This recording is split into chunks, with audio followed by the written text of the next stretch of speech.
Watu tunajenga majengo yetu, alafu hatuweki tahadhari wala hatuiti maafisa kutukagulia majengo, na tunaona kukaguliwa jengo ni kama adhabu au ni gharama. Matokeo yake kitokea changamoto, kazi inakuwa kubwa zaidi. Lakini hapo changamoto hizi ndio wapo wamiliki labda pengine wa biashara au maeneo mbalimbali. Mtu anajenga hoteli au biashara eneo kubwa, lakini hataki kufanyiwa ukaguzi na jeshi la zimamoto. Siku ikitokea ajali ya moto au changamoto nyingine au jengo kuanguka, anawahitaji zimamoto na anawalaumu kwamba hawajaenda kuzima moto kwenye jengo langu, lakini mwanzo wakati anajenga hakupewa ushauri wa kitaalamu. Kwa hiyo changamoto hizi ndizo zinazofanya wakati mwingine raia wanakuja kwenye kulaumu, lakini wanasahau kwamba tulikuwa tuna wajibu wa kwanza wa kuwa na tahadhari dhidi ya madhila ya kujiandaa na kukabiliana na majanga, aidha kujikinga au kutengeneza mazingira mazuri ya kujenga kwa kuzingatia pale inapotokea madhila hayo, basi wawe na uwezo wa kuja kukuokoa. Lakini pia wapo wengine hawatekelezi kabisa maelekezo wanayopewa baada ya ukaguzi.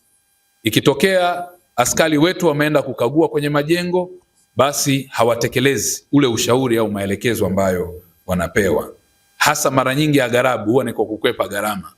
Lakini inapokuja kutokea janga, unaingia kwenye gharama kubwa zaidi kwa sababu hukuzingatia ushauri. Lakini jambo jingine liko kwetu sisi raia, changamoto ya simu za uongo au false alarms. Unapiga simu kwa sababu umeijua 114, mtu anapiga kwa kujifurahisha kama kwamba aone response. Askari wana respond, wanaenda kule wamechoma mafuta, alafu ni uongo, na baada ya hapo wanarudi na frustration. Mizaha ikiongezeka, tafsiri yake ipo siku utapiga simu ukiwa kwenye serious, alafu ikaonekana kama zile ni dharura, japo hata kwenye mazingira hayo hatua huchukuliwa, lakini pia hata ikipigwa simu yoyote huwa hatuipuuzi. Kwa hiyo ni changamoto iliyo upande wa raia, tuache mizaha kwenye majanga. Lakini pia changamoto nyingine ni uelewa mdogo wa elimu ya moto au madhila mbalimbali.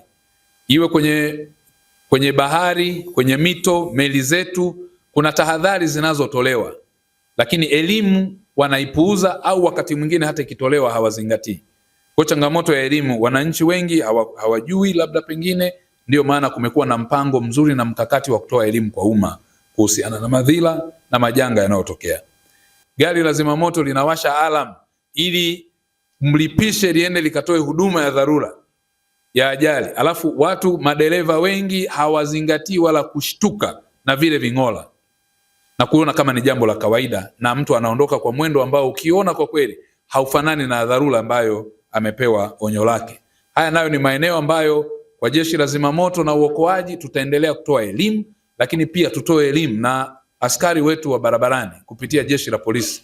Itakuwa ni sehemu hiyo, mtu anapokwamisha chombo kinachoenda kwa hali ya dharura, basi asiachwe achukuliwe hatua, kwa sababu nishawahi kuona kipindi fulani gari zimeshindwa kupisha gari ya zimamoto na moto unateketea, zikapotea karibia dakika 10-15 mpaka askari watoke wasukume kwa nguvu, pisha, wamepisha, baadaye dakika 15 zimepotea, eneo walikuwa wanaenda ni mbali, wamefika kule almost moto umeangamiza jengo kwa kiwango kikubwa na mali zilizokuwepo. Kwa ni rai yetu sisi raia wote wa Jamhuri ya Muungano wa Tanzania kuzingatia vile ving'ola vinapopigwa vya vizimamoto, tafadhali tuviheshimu.